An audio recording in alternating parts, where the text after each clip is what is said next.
Welcome back to the David Pakman Show. Welcome to the bonus show. A few things to talk about with you today. I got a bunch of emails from people yesterday, and I honestly don't know if they were kind of kidding or not, asking if I'd be watching the Justin Bieber roast on Comedy Central last night. And I did not watch it. And I don't actually have a problem with roasts. I know some of our members who emailed me were sort of upset at the concept of roasts, that they're bringing people up to make fun of them, and it's just kind of a negative thing. I don't really have a problem with a roast as a sort of comedic mechanism, but I just don't like it when Comedy Central roasts someone that, even by being roasted, right? Not that that's the highest standard, but even just by roasting them, they're kind of elevating them in a way. And I think Justin Bieber is one of those people. I mean, when William Shatner was roasted on Comedy Central, it was hilarious. William Shatner, whatever your thoughts about him, and my opinion of him is not incredibly high based on some of the kind of conceited and diva-like things that he's done. But in any case, William Shatner, I can understand roasting, right? But Justin Bieber, it seems like it's a very deliberate attempt to just try to ridicule him, which is funny and fine.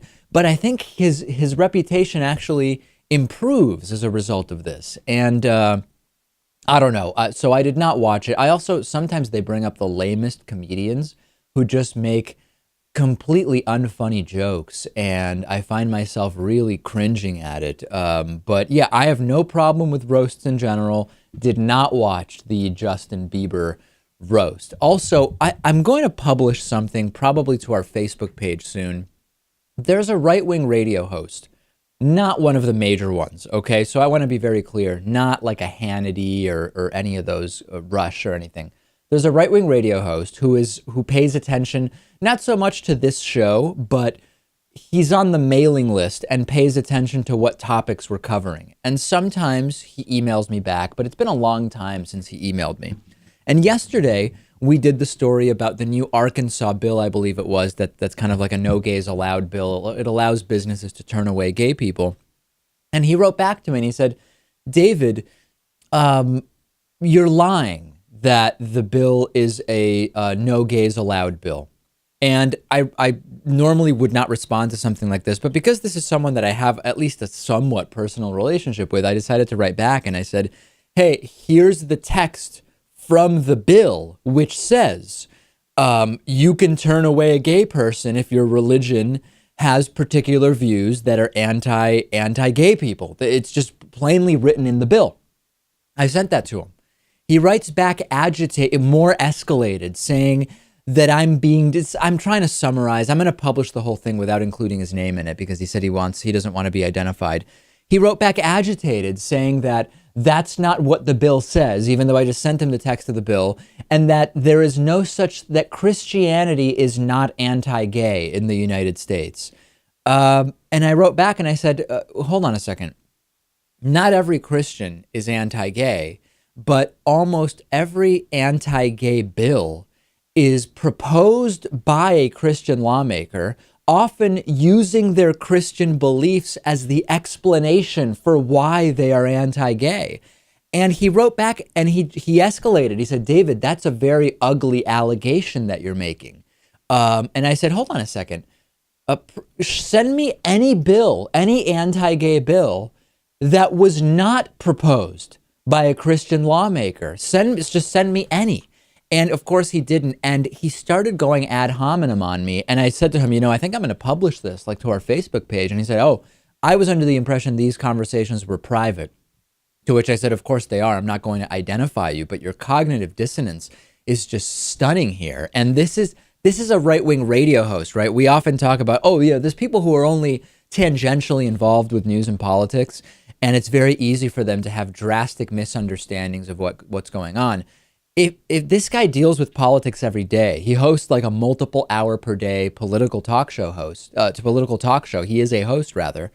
And if he really thinks this stuff, then we have even more disturbing levels of cognitive dissonance than what we previously thought. So I have to kind of take screenshots of the email and then remove his personal information, because if he doesn't want to be identified, I'm not going to say who it was. Although I could argue that any email sent via our mailing list or contact form are open for publication, but we don't do that. That's not my thing. I'll follow up about this. I think you'll be stunned at what the conversation was.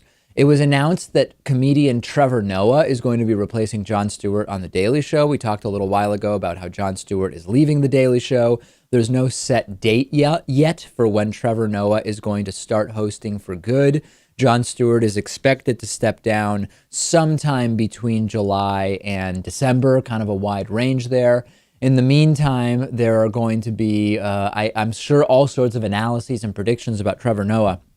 My prediction about Trevor Noah as host of The Daily Show is not a particularly positive one, but not because of anything specific about Trevor Noah. I just think that when The Daily Show started, the political climate and the context into which The Daily Show was being broadcast was very different than the context today, where you have much more in terms of platforms for alternative views or less popular, less corporate views to be presented. Not that The Daily Show is not a very corporate show. We know that it is, of course, part of Comedy Central.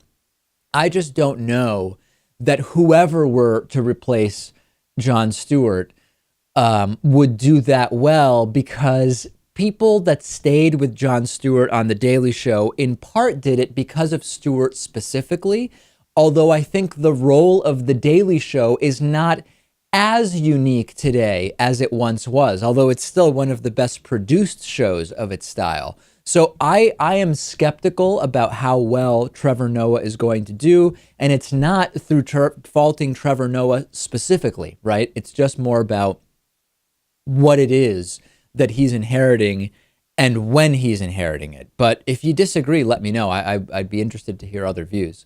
Interesting news from the NFL, National Football League out of Atlanta. The NFL announced yesterday that it is fining the Atlanta Falcons $350,000, stripping them of a draft pick and suspending the team president, Rich McKay, from the league's powerful competition committee for at least 3 months. And the reason for this is that the Atlanta Falcons were pumping artificial crowd noise into the Georgia Dome during their games. And the owner, Arthur Blank, is extremely embarrassed, fired the longtime coach, Mike Smith, after last season. There's been criticism over pricey seat licensing. There's been some serious issues for the Atlanta Falcons. But the NFL said that the team was violating league rules, that teams are not to pump in artificial crowd noise or amplify crowd noise to be played in the stadium.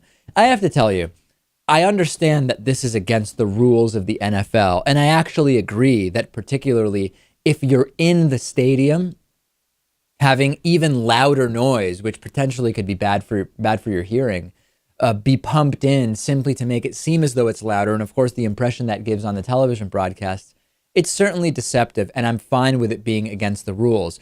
But the seriousness with which this is being taken is a little bit interesting, because this is, in the grand scheme of things, even compared to other NFL issues, right? I mean, in the NFL, there have been numerous domestic violence and child abuse scandals over the last year and a half.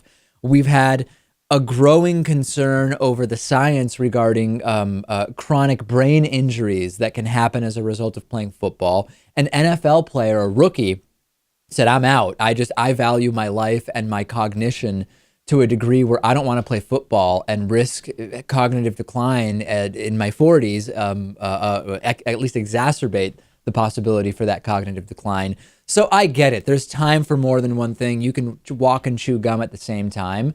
But the idea of just how seriously this is being taken, while the NFL was also involved in trying to sweep the Ray Rice abuse, violence, domestic violence under the rug, and so many other things, it's a little bit of a double standard. Let's be honest here. And again, I agree that it shouldn't be allowed under the rules to pump in crowd noise. It's not good for the people there. It's deceptive, I guess, for people on TV. But the NFL itself needs to really become a little more vocal and open and accepting of the more serious issues that they have. Penalize a team, that's fine. But the extent to which this is being discussed ad nauseum is pretty incredible. Lewis is back tomorrow, assuming he gets back to Texas, to Austin, Texas today. no idea what's going on with his flights and stuff like that. And I also know that we're aware that Mike Pence, and Lewis was watching this earlier and texted me about it, we're aware that Mike Pence came out and made sort of a clarification about the Indiana anti-gay bill. As we were going to air today, that speech was happening, and we're going to talk about it tomorrow. We're aware of it. We're not ignoring it. That will be on tomorrow's show for sure. We'll see you then.